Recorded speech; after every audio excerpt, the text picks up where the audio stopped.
Question number 91 हमें पूछा है the multiplicative inverse of 3 plus 2i। So 3 plus 2i का मल्टीप्लिकेटिव इनवर्स दिया है, मीन्स इसका इनवर्स पूछा है, दैट इज हमें पूछ रहा है 1 प्लस 3 प्लस 2i। सो कुछ करना नहीं था, सिर्फ रेशनलाइजेशन करना था। That 3 plus 2i 3 minus 2i, ऊपर भी 3 माइनस 2i। ये वाले कैसे, अगर हमें 1/z दिया होता था तो हम उसको रेशनलाइज कैसे करते थे, इसमें z बार और ऊपर एक z बार, उसका कॉन्जुगेट मल्टीप्लाई करते थे। और आसान भाषा में बोलने से अगर हमें 1/a प्लस आई बी दिया हुआ तो हम क्या मल्टीप्लाई करते थे, 1 प्लस ए प्लस आई बी, ए माइनस आई बी, ऊपर और नीचे दोनों तरफ मल्टीप्लाई करते थे। सो सेम चीज इधर हुआ। सो ये 3 माइनस 2i। सो ये किस फॉर्मेट में, ए प्लस बी ए माइनस बी फॉर्मेट हुआ। सो 3 स्क्वायर माइनस 2i का स्क्वायर, और आई स्क्वायर हमें पता है -1। सो ये हो जाएगा 3 माइनस 2i 9 प्लस 4। सो ये 3/13 माइनस 2/13i। ये है option C. 92 the real value of theta for which the expression is a real number. हमें एक एक्सप्रेशन दिया हुआ है 3 plus 2i sine theta 1 minus 2i sine theta. ये क्या होना चाहिए, रियल होना चाहिए। हम जब कॉम्प्लेक्स नंबर लिए थे किसे, z is equal to x plus i y, z is real कब होता था, जब imaginary part of z is 0, that is इधर इन पर्टिकुलर इधर क्या होगा, y इक्वल्स 0 होगा। सो कुछ नहीं, इसको रेशनलाइज करेंगे। 1 माइनस 2i साइन थीटा, तो इधर मल्टीप्लाई करेंगे 1 प्लस 2i साइन थीटा। सो ये होगा 3 plus 2i sine theta 1 plus 2i sine theta. हमें पूरा सारा का सारा इधर इवैल्यूएशन करने की जरूरत नहीं है, हमें सिर्फ रियल पार्ट पूछ रहा है। मतलब इसका इमेजिनरी पार्ट अगर लेंगे, वो इमेजिनरी पार्ट हमें क्या मिलना चाहिए, 0। सिर्फ हमें i का कोएफिशिएंट ढूंढना है। सो सिर्फ i का ही करता हूं, तो ये क्या होगा, एक बार इधर आएगा 2i साइन थीटा, और एक वाला ये आएगा प्लस 6i साइन थीटा, और नीचे वाला 1 प्लस 4 साइन स्क्वायर थीटा, ये वाला आएगा। ये इमेजिनरी पार्ट होगा, इसको हमें 0 करना है, मीन्स इमेजिनरी पार्ट में ये आई वाले को नहीं लेते हैं। सो ये हो जाएगा 8 साइन थीटा, इसको हमें 0 चाहिए। सो साइन थीटा इक्वल्स 0 हो जाएगा, means theta equals n pi. So ये ऑप्शन 4। नेक्स्ट 93 क्या दिया हुआ है, sine of sine inverse 1/4 plus cos inverse x, ये हमें दिया हुआ है 1। So sine of sine inverse 1/4 cos inverse x, ये होगा साइन इनवर्स 1, और साइन का क्या π/2 वैल्यू 1 होता है। सो इधर मिला हमें sine inverse 1/4 plus cos inverse x equals π/2, ये चीज हमें मिला। और हमें क्या पता थे, हमें मालूम है sine inverse x plus cos inverse x equals π/2 और x belongs to close interval -1 से 1। सो ये फॉर्मूला और ये फॉर्मूला दोनों ही सेम है। सो इधर हम क्या बोल सकते हैं, सो बाय दिस फॉर्मूला हम लिख सकते हैं x इक्वल्स 1/4, ऑप्शन 3। नेक्स्ट 94 क्या दिया हुआ है हमें, tan inverse x plus tan inverse y, ये दिया हुआ है 2π/5, और हमें पूछ रहा है cot इनवर्स x और cot इनवर्स y के बारे में। cot inverse x plus cot inverse y के बारे में।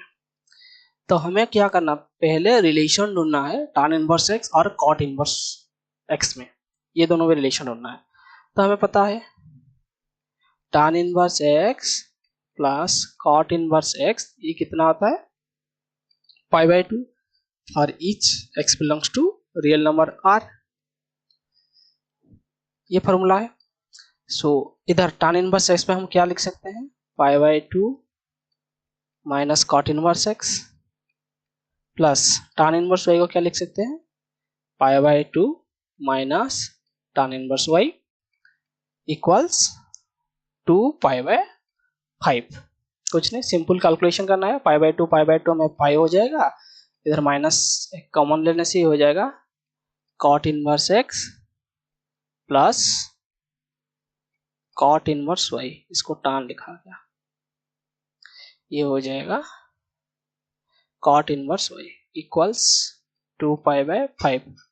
तो हमें जो दिया हुआ है cot inverse x plus cot inverse y, ये हो जाएगा पाई माइनस 2π/5, सो ये हो जाएगा 3π/5, ये ऑप्शन सी हो जाएगा।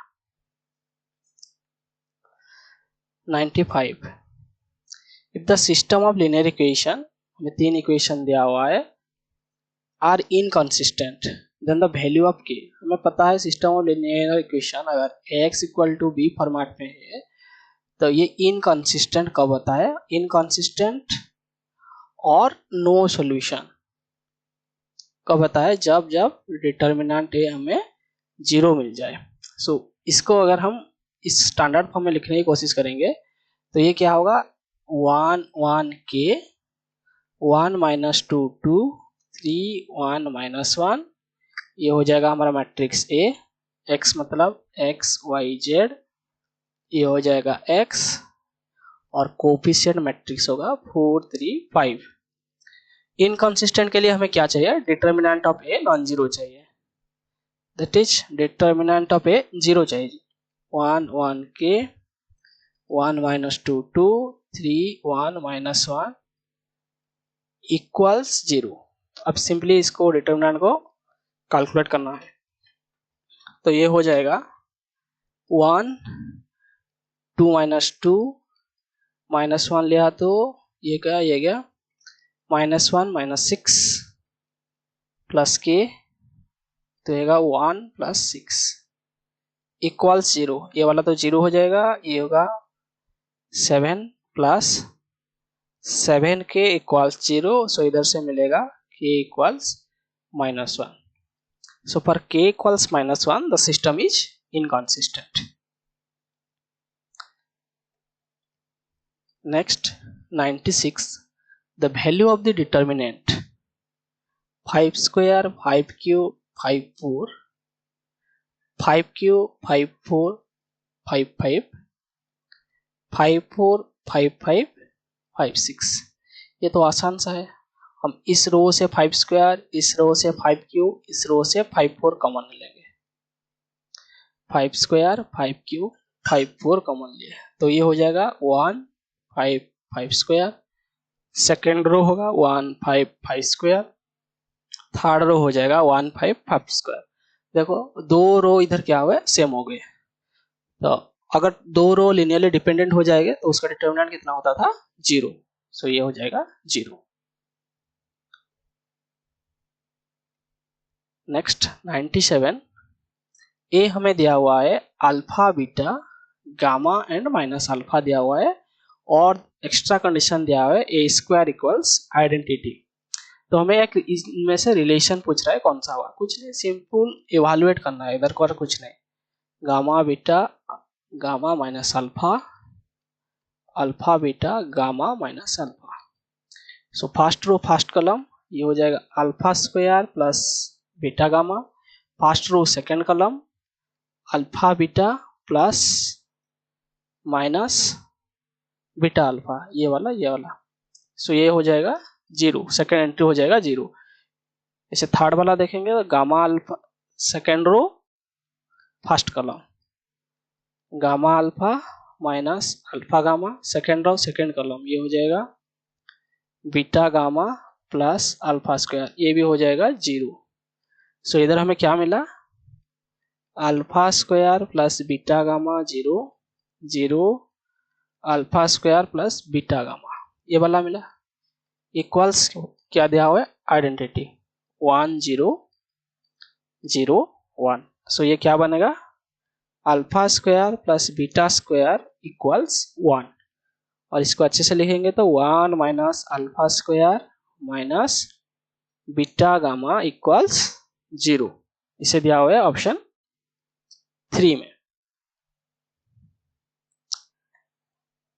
Next 98, which of the following quadratic equation has two distinct real roots?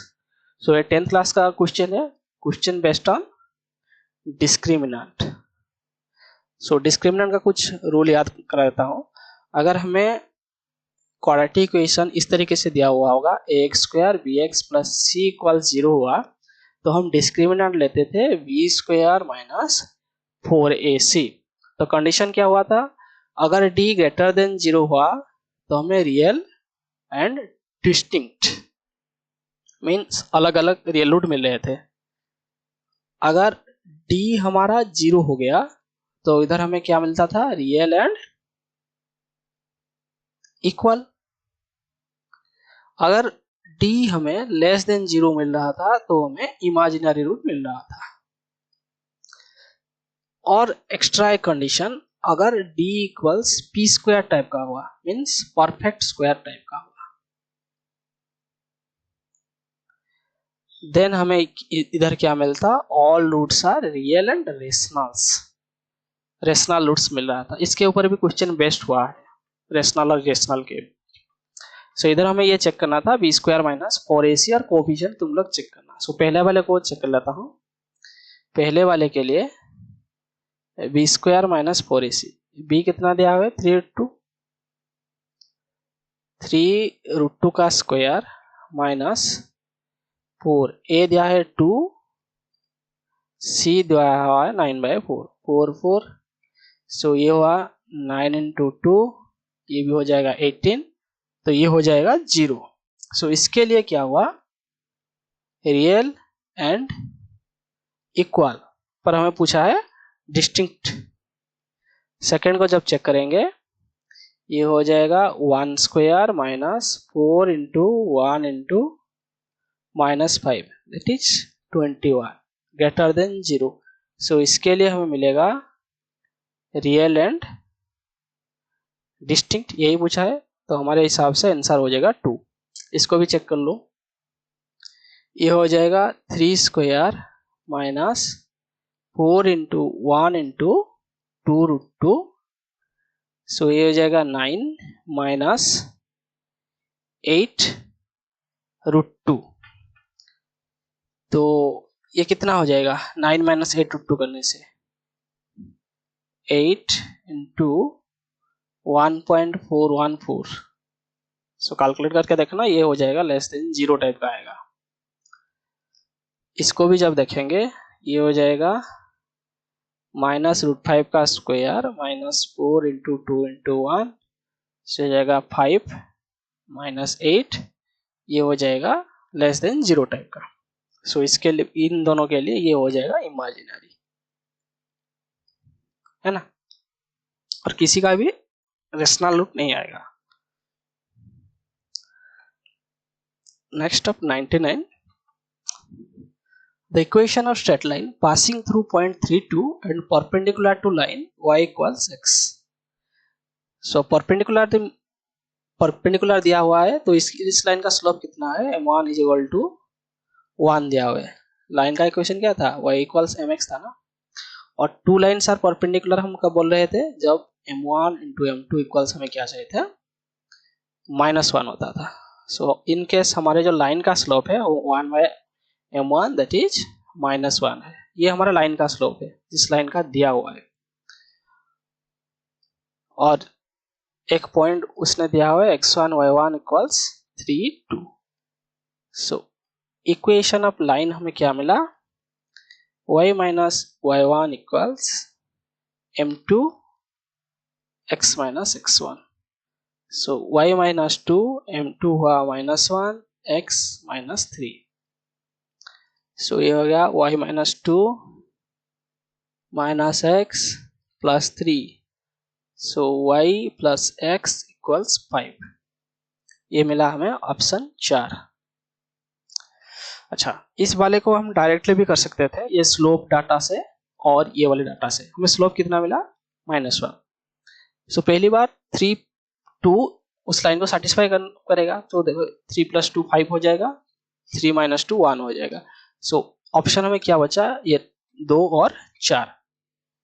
और इधर क्या दिया है? स्लोप कितना दिया है? -1 मिल रहा है. इधर y इक्वल कितना होगा? y equal to x - 1. इस फॉर्मेट के साथ कंपेयर करना mx + c के साथ. सो इधर स्लोप कितना हुआ? 1. बाकी हमें स्लोप कितना दिया हुआ है? -1. और y इक्वल्स -x + 5. इधर कितना स्लोप मिला? -1. इस तरीके से भी इसको चेक कर सकते थे.